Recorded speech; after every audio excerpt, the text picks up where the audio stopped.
Good morning អ្នកទាំងអស់គ្នានេះខ្ញុំមកនិយាយពីសកម្មភាពមួយចំនួនដែលខ្ញុំបានធ្វើជារៀងរាល់ព្រឹកហើយតើចង់ដឹងសកម្មភាពទាំងអស់នោះមិនដែរខ្ញុំនឹងរៀបរាប់ជូនដល់អ្នកទាំងអស់គ្នាបានទស្សនានៅក្នុងវីដេអូនេះក្រោយពីគេងខ្ញុំក៏បានពុតខ្លួនពុតប្រេះដើម្បីឲ្យវាយឺតទៅសាយបន្តិចទៅព្រោះយើងជាធម្មតាក្នុងការគេងវាច្រើនម៉ោងដែរអញ្ចឹងយើងធ្វើការពុតដៃពុតជើងរួចក៏ខ្ញុំទៅបានបើកបួយដើម្បីឲ្យមានខ្យល់បរិសុទ្ធចេញចូលខ្លះកុំឲ្យតែយើងនៅក្នុងតែបន្ទប់មួយកន្លែងក៏វាអត់មានអ្វីល្អដែរហើយណាមួយខ្ញុំក៏ជាមនុស្សដែលអាសាឈឺញឹកក្រៅពីហាត់ប្រាណនិងធ្វើបែបនេះខ្ញុំក៏មានទម្លាប់មួយដែរមុននឹងទៅលុបមុខខ្ញុំតែងតែយកសៀវភៅមកអានដើម្បីឲ្យទទួលបាននូវចំណេះដឹងខ្លះ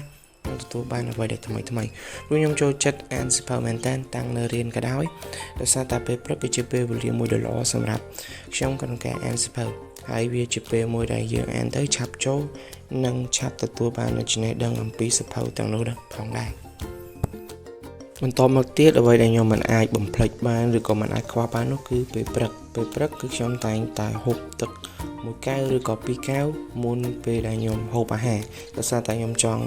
ឲ្យវាជួយសម្អាតកាពះនិងសម្រាប់បាក់តេរីនៅក្នុងមាត់របស់យើងឲ្យបានល្អហើយឲ្យយើងទទួលបានជាតិទឹកផង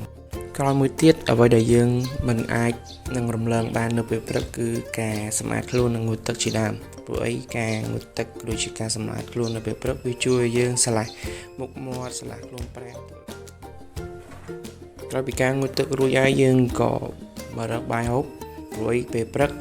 គឺជាពេលដ៏សំខាន់សម្រាប់ការហូបបាយនិងត្រក